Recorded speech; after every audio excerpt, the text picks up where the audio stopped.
what are the different techniques that you can use to balance chemical equations? So typically, most people balance chemical equations by trial and error, just plugging in different coefficients and counting atoms. And in a lot of cases, for relatively simple chemical equations, this works fine. However, in general, if you want to be confident that you can balance any chemical equation, what are the different tricks that you can use to balance a chemical equation?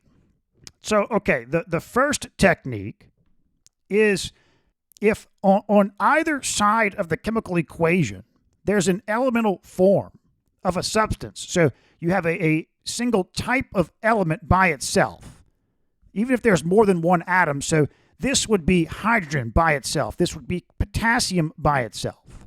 Then what you can do is you can ignore the atoms that are by themselves and balance all of the other atoms first in the equation. And then once those are balanced, then you balance, in this case, the potassium and the hydrogen. And the reason why this works is because you have full control over the count of, so the hydrogen here and the potassium here, right? What makes balancing complicated chemical equations difficult, for example, this is the last equation we're going to balance in this video.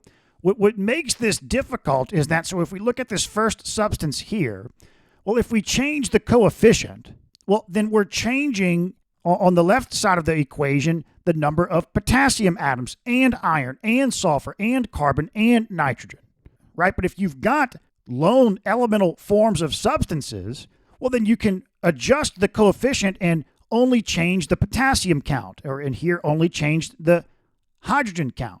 Okay, so if we ignore potassium and hydrogen, all that's left is oxygen. So let's balance the oxygens. Well, okay, one oxygen on the left, one on the right, so the oxygens are balanced. Okay, now one potassium on the left, one on the right, so the potassiums are balanced. All that's left is the hydrogens. So, okay, 3 hydrogens on the right, 2 on the left. So since we've got full control of the hydrogen count, we just come to the lone elemental form of hydrogen and multiply this by whatever we need to balance the equation. Now, in this case, since we've got 3 hydrogens on the right and 2 on the left, we need to multiply this by 1/2. So now we've got 1/2 times 2 is 1, plus 1 is 2, 2 hydrogens on the right, 2 on the left. Now the equation is balanced. Okay, now, but this isn't the correct answer yet, though. It is balanced, but a correctly balanced equation, chemical equation, is going to have integer whole number coefficients that are also reduced down to the smallest possible whole numbers. So we need to get rid of this fraction. To do that, we just multiply by the least common denominator. So 2, which is going to result in, we'll have 2 here, 2 here, 2 here, and this is going to just be 1. Now, that's balanced. And so this leads to the second technique, which was just illustrated, in that if you can balance a chemical equation with a fractional coefficient, if you see that, okay, if I add a fractional coefficient here, the equation is going to balance, then go ahead and do it, because it's easy to get rid of the fractions once the equation is balanced. Just multiply through by the least common denominator of the fractions.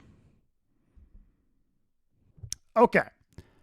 Now, the next technique is if you see elements on both the left and right side of the chemical equation that are only associated with one substance. So, for example, here we've got, for all of the substances on the left, zinc is associated with one substance.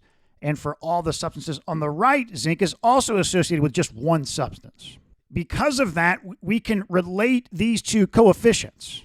And so what we're going to do is we're going to say, okay, the subscript of zinc is 1 in both of these cases, so these are going to have to be the same coefficient for the equation to balance. We don't know what the coefficient is, but they're going to have to be the same no matter what, because otherwise the zincs won't balance. Okay?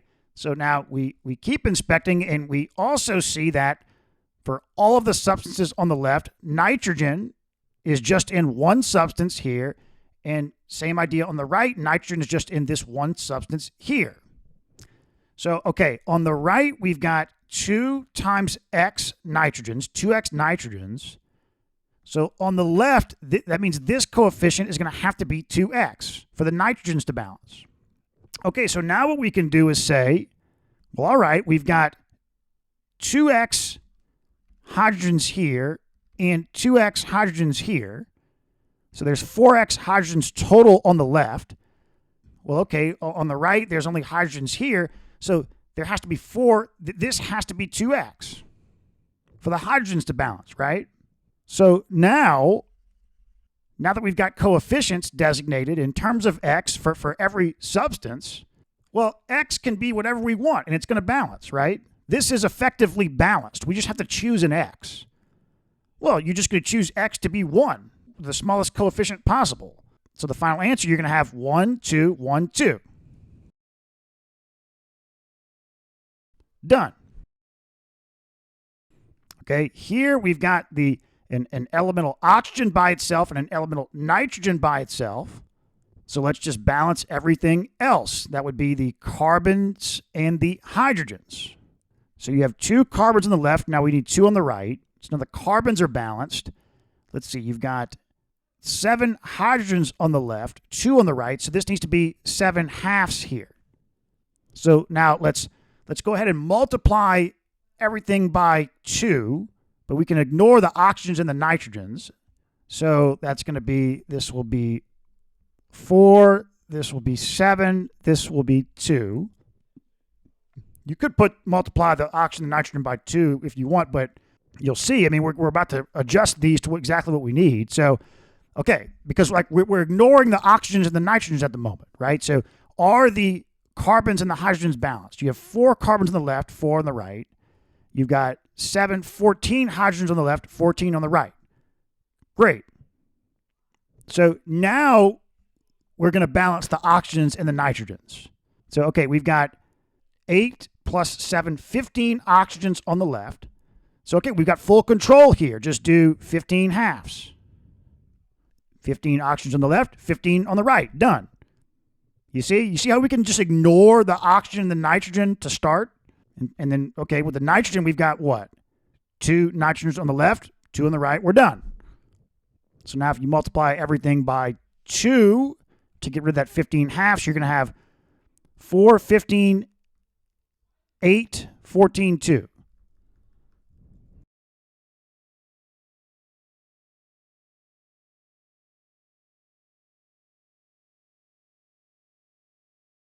Okay, the next technique you can use is called the substitution technique. With the substitution technique, all you're doing is you're balancing groups of elements clumped together.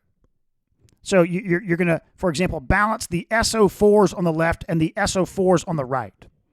And it's called the substitution technique because you can effectively say, so okay, we're going to say A is equal to SO4. And so with that, we've got Fe plus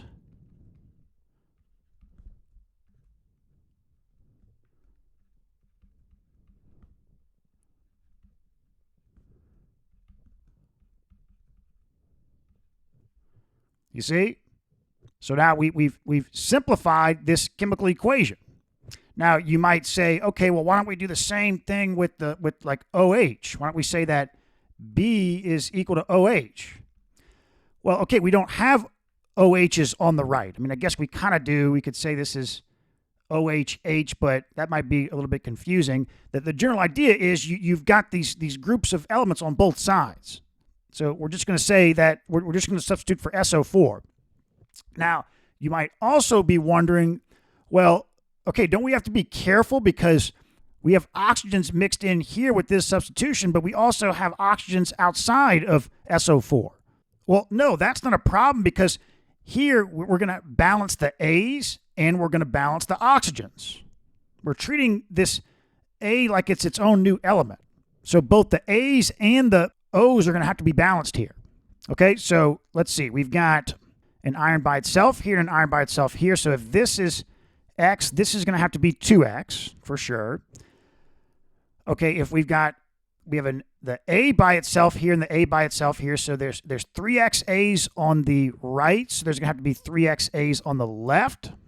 Okay, now we can focus on the hydrogen or the oxygen. It doesn't matter. It doesn't matter that there's an oxygen within the A here. So yeah, let's do the oxygen. So we've got 6X oxygens on the left.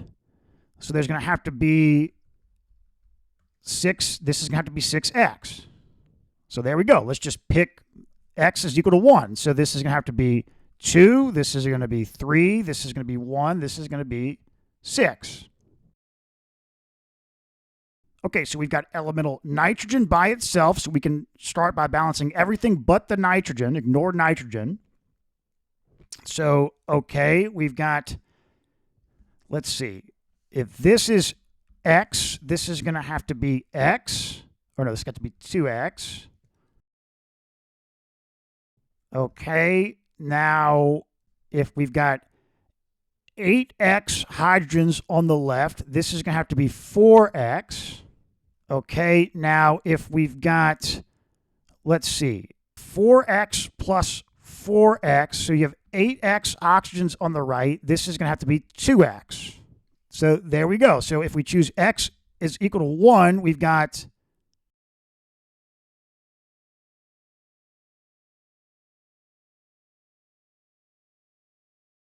and so that should fully balance the carbons, the hydrogens, and the oxygens. Again, we are ignoring the nitrogens to start. So 2 carbons on the left, 2 on the right, 8 hydrogens on the left, 8 on the right, and 8 oxygens on the left for 8 on the right. There we go.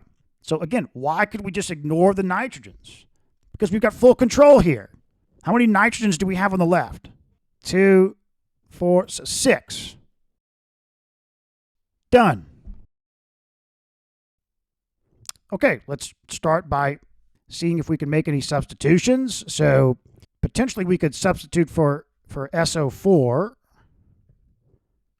However, this is going to be an issue because, okay, we would substitute here, here, here, and here. But the problem is we'll have sulfurs on the left and no sulfurs on the right. So that's going to be a little confusing. So we're not going to substitute for SO4. And there's really nothing else we can substitute for. We don't have any nitrates on the left, just on the right. No carbon dioxides or waters on the left. So we're not going to do any substitutions. That's not a problem. Okay, we don't have any elemental substances to where we could ignore that element to start with. So, okay, let's just start looking for isolated elements on both sides. So we've got a single iron in this substance on the entire left side, and then a single iron here on the entire right side. So if this coefficient is X, then this coefficient is going to have to be twice that coefficient to balance the ions. Okay, let's see. The carbons, you have a carbon only in this substance here on the left, and a carbon only in this substance here on the right. So 6 times 2 is 12X. This is going to have to be 12X. This coefficient has to be 6 times this coefficient to balance the carbons. Okay, now you have nitrogens alone on the left, just in this substance. And then on the entire right, you only have nitrogens here. So there's 12X nitrogens on the left. So this is going to have to be 12X as well. Okay, let's see. Now we've got chromium by itself just in this substance on the left. Chromium by itself just in this substance on the right. But we're going to have to create a new variable here because we know that these two coefficients are going to have to be the same to balance the chromiums. But we don't know how these coefficients are related to these coefficients at the moment. Okay, let's see. What else? If we say that this coefficient is Z, then we have enough information now to figure out what Z is in terms of X and Y, because we can balance the potassiums. So let's balance the potassiums. We've got 8x plus 2y, potassium's on the left, is equal to 2z plus 12x, potassium's on the right. So that's going to be 2z is equal to 2y minus 4x. So z is equal to y minus 2x. Okay.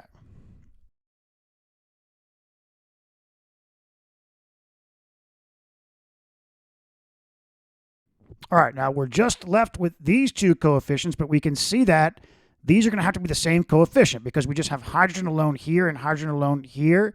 So this is going to be z and this is going to be z.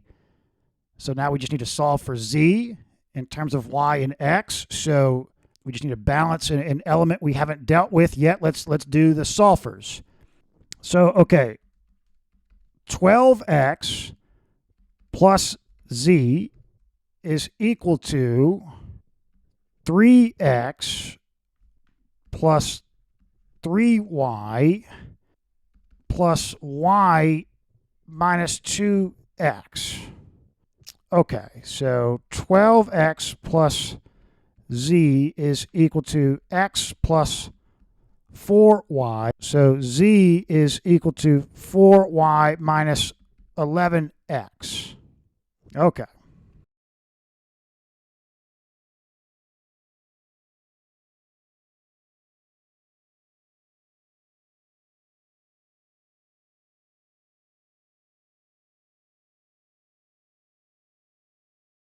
Okay, so now we just need to get these coefficients all in terms of a single variable. To do that, let's just balance in terms of any of the elements we haven't worked with yet. So let's do oxygen. All right, so 7y, then plus 16y minus 44x is equal to 12x plus 12y plus 24x plus 4y minus 11x plus 4y minus 8x plus 36x. Okay, so we've got 23y minus 44x is equal to, so 12 plus 24 minus 11 minus 8 plus 36. So 53x. Okay, then 12 plus 4 plus 4, 20y. So subtract 20 from both sides. You've got 3y is equal to, then 53 plus 44, 97x. So y is equal to 97 divided by 3. Okay.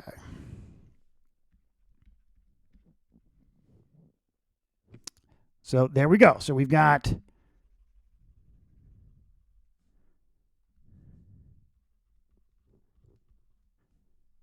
all right.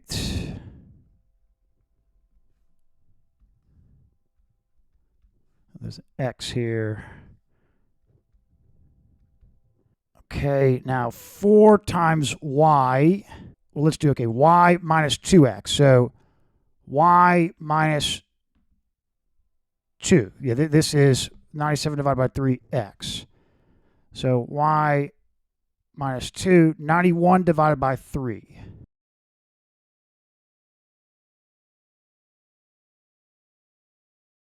Okay, now 4 times y, 4 times 97 divided by 3, minus 11. 355 divided by 3.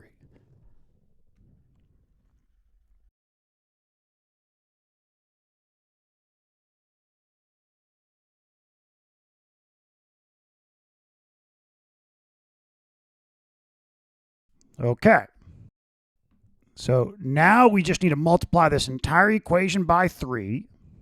So we've got 6x here, 97x here.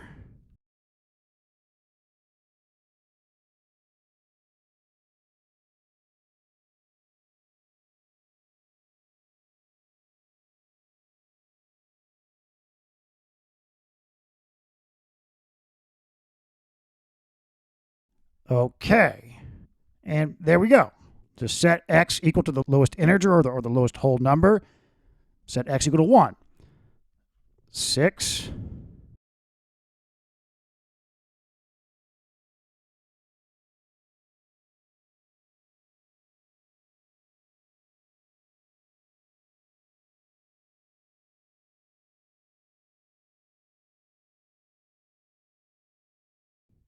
and that's the balanced equation.